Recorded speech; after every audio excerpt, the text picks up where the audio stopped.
बहुत अफरा तफरी का आलम है और कोई जद्दा जाना चाहता है तो किसी की दुबई में जी मुलाजमत ख़तरे में है। और गुज़श्ता रोज़ मशरिक़ वस्ता की 35 और अंदरून मुल्क 8 परवाज़ें मनसूख होने से हज़ारों ख़ानदान मुतासिर हो रहे हैं।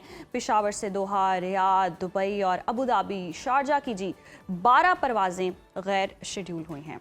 इसके अलावा कराची, इस्लामाबाद और लाहौर की 4 परवाज़ें मनसूख की गई हैं। कराची, बहरीन, बगदाद, दोहा, शारजा, अबू धाबी, दुबई की 12 परवाज़ें मनसूख हुई हैं। लाहौर से कुवैत, जद्दा, शारजा, दोहा, बहरीन, दमाम की 10 परवाज़ें, इस्लामाबाद से जद्दा, दोहा, रियाद, नजफ़, कुवैत, दुबई की 11 परवाज़ें मनसूख हुई हैं। और इंतज़ामिया की जानिब से कोई वाज़े जवाब ना मिलना मुसाफिरों के लिए मज़ीद अज़ियत का बायस बन रहा है। दुबई से हमारे नुमाइंदे इमरान यूसुफज़ई हमारे साथ हैं, उनसे ताज़ा तरीन सूरत हाल जान लेते हैं। बहुत शुक्रिया। और सबसे पहले तो हमें बताइए कि क्या खलीजी ममालिक की एयरलाइंस ने पाकिस्तान के लिए अपना ऑपरेशन महदूद कर दिया है? जी, यकीनी तौर पर सबसे पहले तो बहुत शुक्रिया। और मुत्तहिदा अरब अमारात समेत तमाम खलीजी ममालिक जो हैं इस वक्त एक हमले की जद में और मुख्तलिफ जो है वो हालात और स्पेकुलेशन जो हैं वो हो रही हैं। अगर हम पूरी दुनिया की बात करें तो यकीनी तौर पर पूरी पूरी दुनिया इससे डायरेक्टली इफेक्ट हो रही है, लेकिन खास तौर पर मुत्तहिदा अरब अमारात पर अगर हम हमले की बात करें तो ईरान की जानिब से सबसे ज़्यादा मिसाइल जो है वो दागे गए हैं यूएई के ऊपर। इसराइल से भी ज़्यादा जो है वो हम दागे गए हैं। तो इस सिचुएशन को देखते हुए यकीनी तौर पर इसकी जो फ़ज़ाई हदूद है वो तमाम ममालिक के लिए मुतासिर है। खास तौर पर पाकिस्तान की कोई यहाँ पर बहुत बड़ी तादाद है। पाकिस्तान जो है बाद रोज़ाना की बुनियाद पर फ्लाइट जो है वो ऑपरेशन होता था, तो यकीनी तौर पर वो मुतासिर हुआ है। सही। अच्छा इमरान, मशरिक़ वस्ता की 35 परवाज़ें मनसूख होना कोई मामूली बात नहीं है, इसके पीछे असल वजह क्या बताई जा रही है?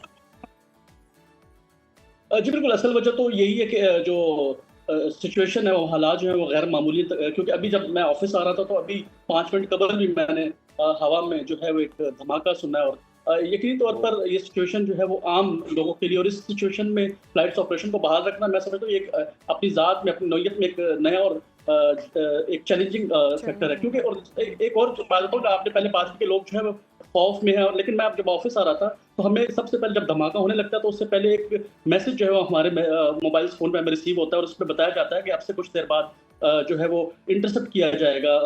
जो मिसाइल्स हैं वो ईरान की तरफ से आ रहे हैं। तो उस जैसे ही वो इंटरसेप्ट हो जाता है तो उसके फौरी बाद हमें एक और मैसेज रिसीव होता है कि तमाम चीज़ें जो है वो नॉर्मल होगी और आप अपनी सेफ सिक्योर जगह से निकल के अपने कामों और बाकी मामलों में बिजी हो सकते हैं। अच्छा इमरान, हमें ये भी बताएं कि पेट्रोल की कीमतों में जो इजाफा है और मशरिक़ वस्ता की फ़ज़ाई हदूद के जो तनाव का जो ऑपरेशन है उसको अगर हम देखें तो किस कदर जो है इसको मुतासर कर रहा है ये सब? यकीनी तौर पर ये खास तौर पर जीसीसी कंट्रीज हो गए, और उसके साथ साथ जब लाजिम बात है जब फ्यूल और ये चीज़ें जो हैं जब फ्लाइट्स ऑपरेशन बहाल नहीं जी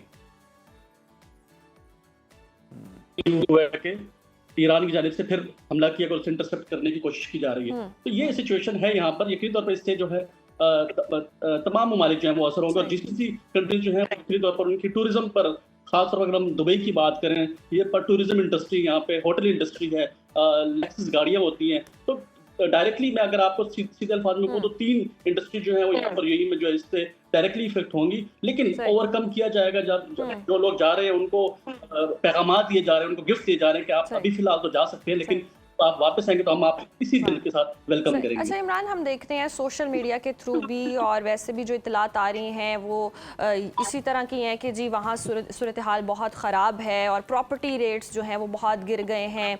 ऑन ग्राउंड वहाँ रियलिटी क्या है? ख़रीदो फरोख्त का सिलसिला कितना जो है वो मुतासर हुआ है? क्या सिचुएशन है?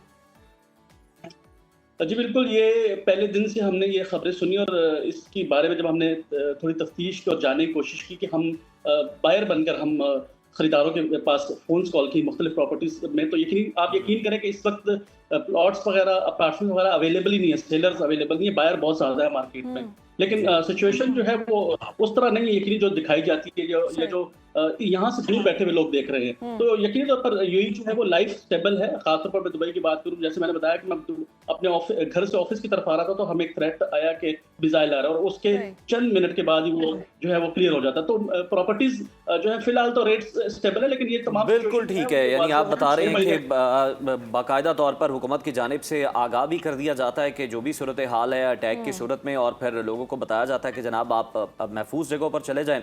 और जब इस तरह के मिसाइल्स इंटरसेप्ट हो जाते हैं तो तब भी लोगों को बता दिया आप अपनी जो एक्टिविटीज़ हैं उनको दोबारा से रीस्टार्ट कर सकते हैं। इमरान यूसुफ से बहुत शुक्रिया आपके वक्त का।